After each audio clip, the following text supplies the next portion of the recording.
January 1917 placed Europe in a grinding stalemate, while transatlantic cables carried quiet currents of war and worry.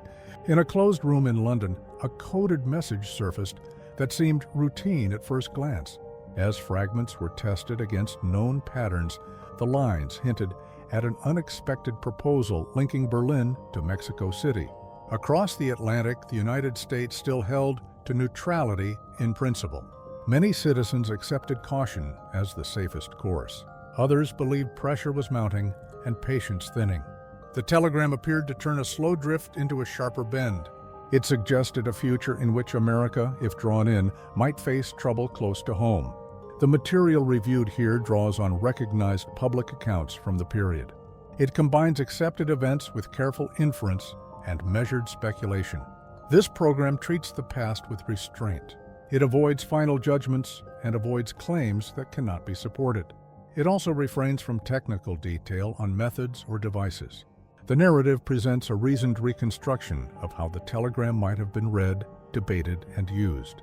The tone remains steady, and the focus stays on the era itself. What follows is a story of code, caution, and consequence, seen through fragments that seem credible yet incomplete, and through choices that appear prudent yet contested. The room was plain, the work unglamorous, and the tempo persistent. Analysts cross-checked phrases with older intercepts gathered over many months. Handwritten tables lined the desks, while clipped notes tracked recurring elements that might fit this new puzzle. Each day yielded a few words that seemed stable enough to save. Over several passes, a proposal appeared within the noise. Germany seemed to encourage Mexico to consider a military understanding if the United States abandoned neutrality. The suggestion included broad outlines and careful timing. It did not describe steps in detail, and it did not lock participants into immediate action. Yet the idea itself carried weight. It touched a sensitive nerve in Washington and raised familiar concerns in London. If the message was genuine, it signaled both German confidence and a readiness to distract. If it was reckless, it still had value because it could shape American perceptions of risk near its southern border. The British team faced a practical dilemma that was also political. Revealing the text too quickly might invite doubts because the path from code to meaning was rarely smooth. Waiting too long might bury the impact under other developments at sea. The safest path, some argued, was to present the message in a form that the Americans could verify independently. That approach would protect sources without inflating claims. It would also reduce the appearance of manipulation at a delicate moment. The historical record suggests that these competing concerns guided how the telegram was prepared for sharing. The message would need provenance that looked ordinary rather than extraordinary. It would need to come through channels that Washington already used. That meant tracing a copy to a route the Germans might plausibly have used and the Americans could reasonably access. The labor behind this strategy involved patience and discretion rather than spectacle.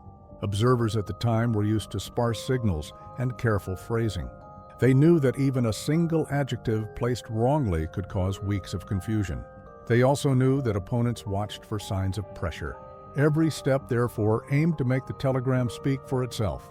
The text, once set out in plain English, would retain its coarse edges. It would not be polished to perfection.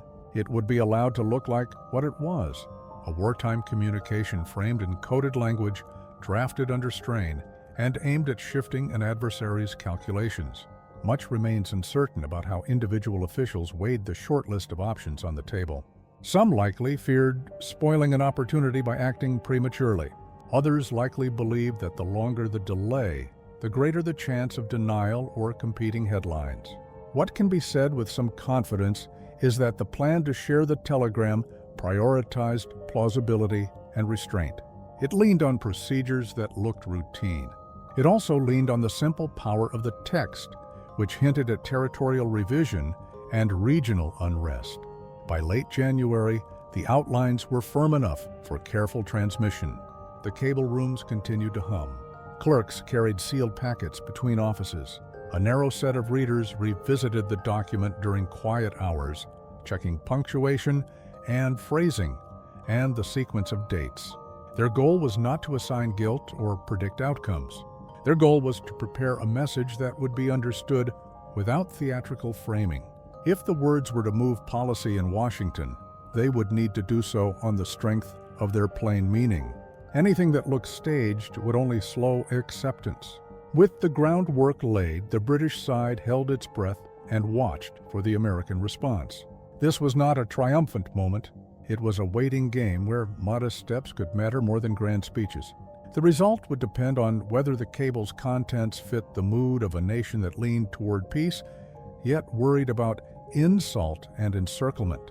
In Washington, the document reached desks already crowded with reports on shipping losses and regional disturbances. The first readings mixed caution with surprise. The idea that Germany might court Mexico at such a moment felt bold and perhaps impractical. Yet the text did not need to be practical to have force. It needed only to name the United States as a prospective adversary and to gesture toward America's southern frontier. The cabinet faced a narrow path. Confirm the telegram too quickly, and critics might charge that the administration had been guided by British interests. Treat it too lightly, and the public might feel misled if the proposal later proved real. The decision process therefore emphasized verification through channels that could be defended in public. A small circle reviewed how the text had been obtained and how its authenticity could be sustained under scrutiny. Within that circle, there was quiet recognition that perfect certainty was unattainable. The war had trained officials to work with partial evidence that had to be weighed, not celebrated. A pattern emerged in the internal notes. The telegram would be presented without dramatic flourish.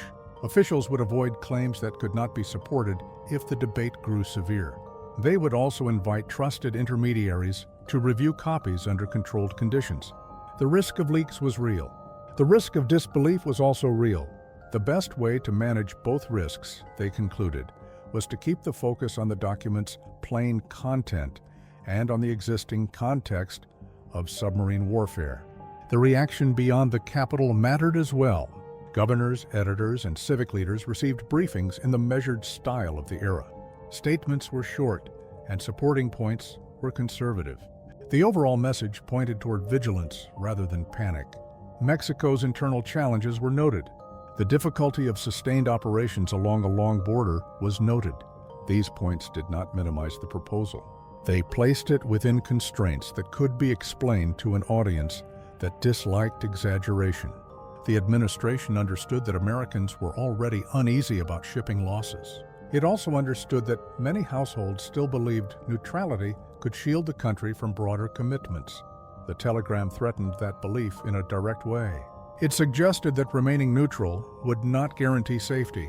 It could even invite pressure in the hemisphere if Berlin sensed hesitation in Washington. These were restrained claims presented in measured language.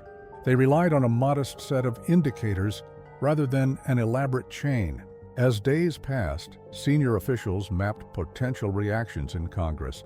Some members might push back against what they saw as foreign influence on domestic policy.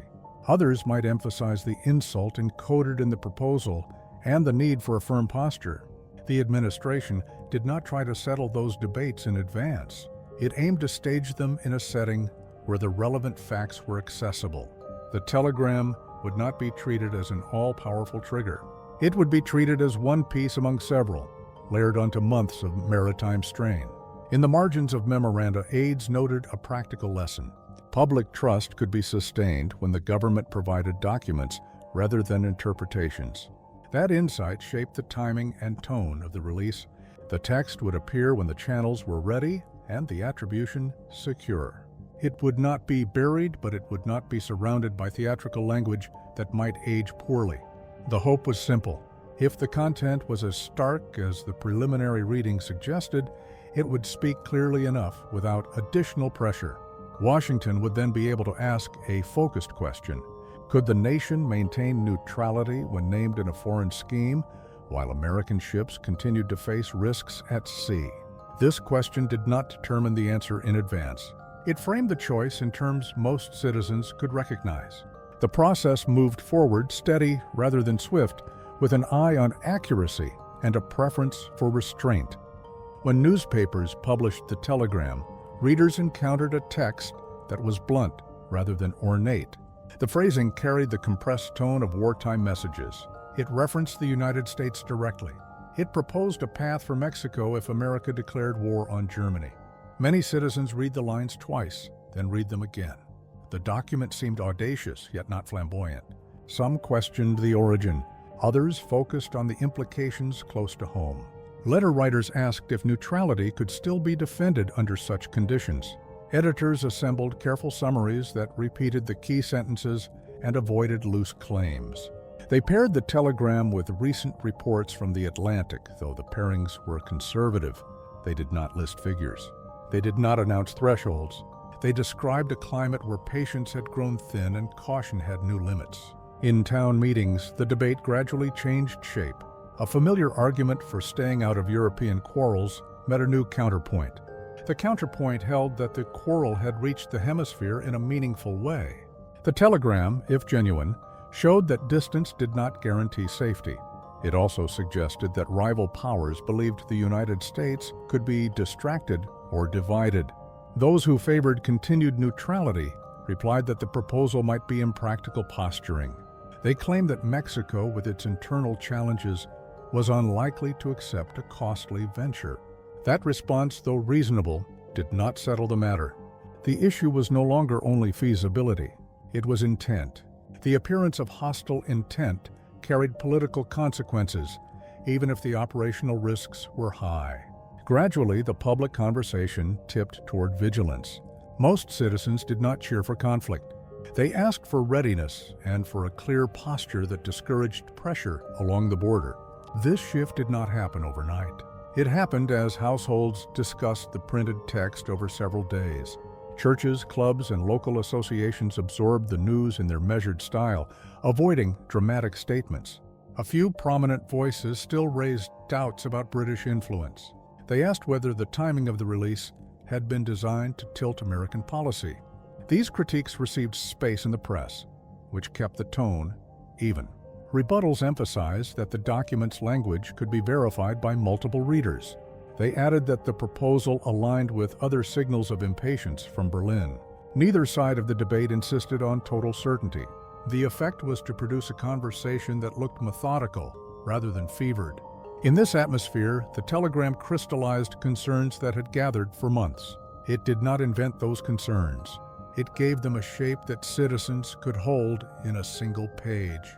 That page did not include instructions or technical detail. It only outlined a relationship that targeted American interests. Groups that had been undecided found their footing. They did not rush into calls for immediate action. They asked for a policy that matched the risk without inflating it. Support for a firmer posture spread unevenly but clearly. Newspapers recorded the change with cautious headlines and short editorials. Rural communities echoed the tone with practical comments about security and national pride. As the weeks advanced, the telegram's novelty faded, but its imprint remained. It became part of the way people explained the shift in mood to themselves. They pointed to the line where the United States was named. They pointed to the implied bargain about territory. These points were easy to remember, and they did not depend on specialized knowledge. The result was a slow consolidation of opinion that favored preparedness and reduced tolerance for insult. The nation still disliked entanglement. Yet more people believed that neutrality, as practiced, might invite challenges rather than prevent them. That belief, once formed, proved durable as new speeches and reports appeared. The discussion moved from whether the message was real to what it required from a great republic that prized caution but also order along its frontiers. In that setting, leaders sensed that a threshold had been crossed, not with shouts but with steady, unhurried assent. Events south of the border unfolded under strained routines and interrupted reforms. Local authorities faced shortages, contested loyalties, and hard bargaining over basic order. Rail lines were watched closely, and garrisons counted their supplies with care. In this setting, the telegram's idea looked more like a pressure point than a plan. It suggested an understanding that might tempt a frustrated neighbor if America joined the European war. Yet the realities on the ground argued against sudden ventures. The government in Mexico City weighed stability first, because stability paid salaries and kept trade moving. Provincial leaders asked whether any promise from a distant capital could survive the first week of a real campaign. Merchants talked quietly about credit and customs. Families near the border watched patrols and kept lamps low at night. Two indicators shaped the atmosphere in ways that felt concrete. Public remarks from officials in Mexico City stressed independence and an intention to manage internal recovery. Consular notes from border towns described routine security concerns rather than preparations for a bold strike. Neither indicator proved anything beyond dispute. Together, they suggested a mood that favored caution over gambles. Newspapers in the United States did not always reflect that nuance. Some described Mexico as a field for foreign intrigue. They highlighted the line in the telegram that mentioned territory and little else. Editors worked to fill pages during a crowded season of news, and clear frames were easier to handle than uneasy blends. The result echoed through counties far from the frontier. Citizens who had never seen the border pictured a map with arrows and promises. Local speakers reminded audiences that distance reduced options for a European power. They also reminded them that a long frontier punished misjudgment. These reminders did not erase concern. They placed it in a practical frame that a farming community or a small factory town could accept. In diplomatic circles, emissaries kept their remarks spare.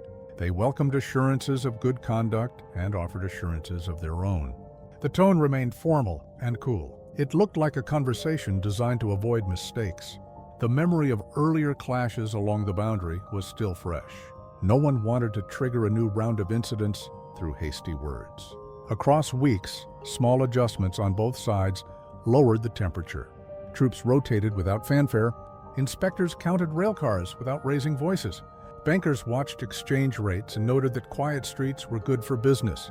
Journalists who traveled into the interior reported crowds that wanted work in schools rather than fresh quarrels. Their stories did not erase the telegram's proposal. They showed how difficult it would be to translate that proposal into motion. Even advocates of a harder line in Washington found themselves conceding that feasibility was thin. What mattered most, however, was not a forecast of operations. It was the impression that a rival power had considered exploiting instability in the hemisphere. That impression traveled farther than any unit could march. It appeared in State House briefings and in civic talks delivered after supper. It appeared in the way people explained the changing mood to neighbors who had been away. The telegram, they said, placed the United States in the text of someone else's design. Even if the design was impractical, its presence on paper felt like a mark. Mexico's own priorities continued on a difficult path. Grain had to move. Roads had to be cleared. Courts had to function. Leaders signaled that their country would not be pulled into a distant quarrel for promises that could not be redeemed. These signals were consistent with a nation still rebuilding its center. They also gave Washington room to set policy without worrying about a sudden convergence across the border. The restraint did not come from trust alone. It came from the arithmetic of supply and distance that governs all frontiers. By early spring, American officials spoke of vigilance rather than imminent danger. The frontier was watched with sober attention. Telegraph offices stayed alert for odd patterns in routine traffic. Patrols drilled and then drilled again. The larger message, however, was that the hemisphere still required steadiness more than spectacle. The telegram had illuminated a risk. It had not made that risk easy to use. The lesson would inform choices to the north as debates entered their final phase, and as Washington measured anger against capacity. In the balance, Mexico appeared as a mirror rather than a spear point. It reflected the anxieties of an age when words could outpace deeds and when even a rumor could harvest caution in distant rooms. In the capital, decision-making adopted a compressed rhythm that still honored process. The cabinet gathered short summaries. Legal advisors traced the steps required for formal action. Military planners provided conservative estimates that avoided promises.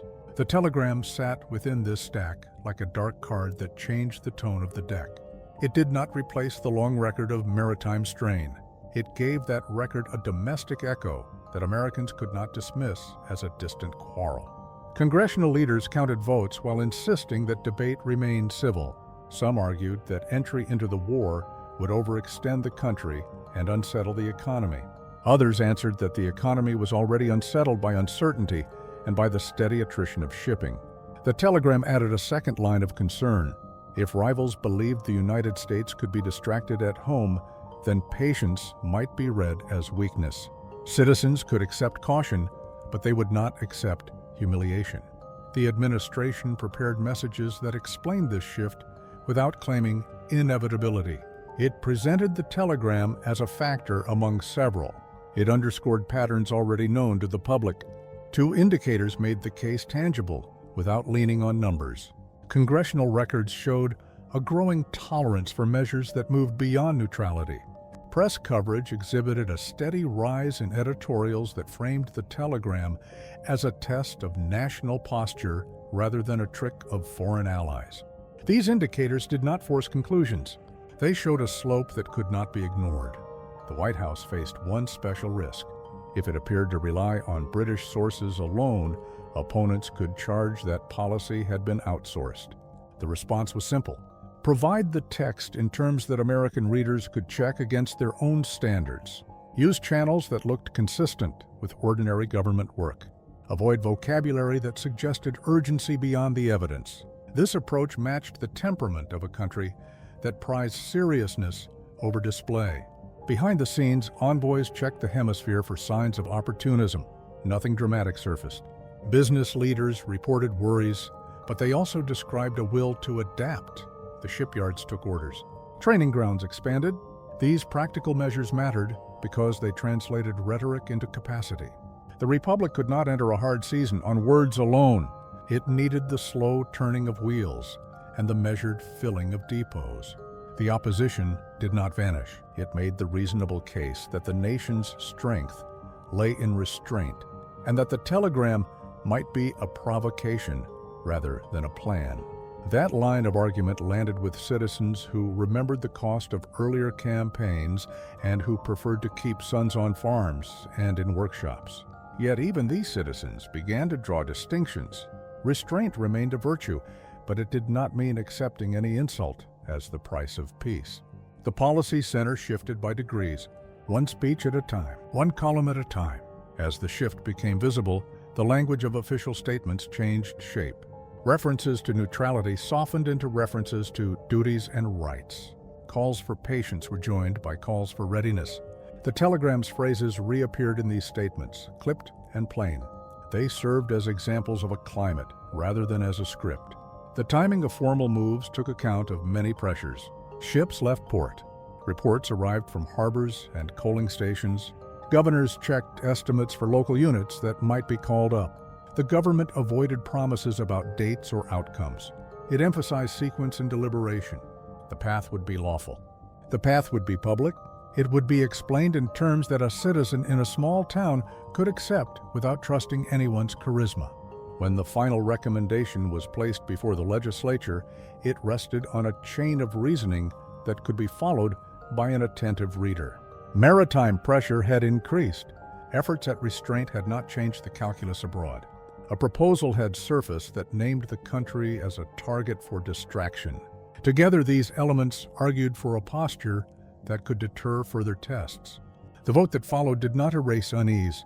It acknowledged that unease could not be the only guide in a season of trial. Bells rang in some places, prayers were offered in others. Factories reeled in orders that would take months to complete. Families studied maps and hoped that prudence would carry weight where bravery would be demanded. Newspapers printed the text of the resolution in full. The telegram that had traveled so far in secret now shared space with the words that brought secrecy to an end. A chapter closed with signatures on dry paper. Another began with the steady scrape of workbenches and the quiet march of lines into training fields. The weeks after the vote were marked by organized motion rather than spectacle. Training grounds received new arrivals who learned routines that had been written in calm times. Officers adjusted schedules and paced the tempo to match supplies. Workshops prepared uniforms and simple kits. Rail timetables shifted to move units without drawing crowds. The telegram, now part of public memory, did its work silently.